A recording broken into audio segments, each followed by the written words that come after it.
Hi, my name's Al Duffy, and I'm the president of the Ontario Regiment Tank Museum in Oshawa, Ontario. And what we're looking at here is our most recent acquisition. It was actually a donation. And it's an amazing piece. It's something totally different than anything we have here.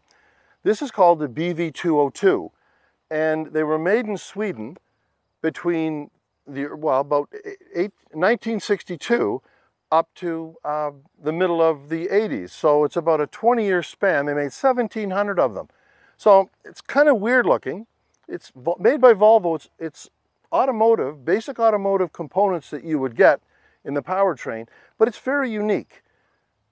At the end of World War II, the Swedish government started using the Weasels, which was a similar type of vehicle that was produced for the Allies to deal in marshy and boggy areas. And they found that in the north, these were great in the snow.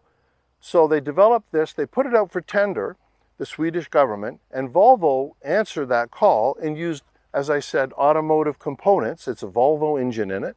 It's about 130 cubic inches, and it produces about 100 horsepower at 5,400 RPMs. It's very small, it has twin carbs and 2 batteries, and it is it's amphibious, so everything is done so that it will stay floating, and stay operational.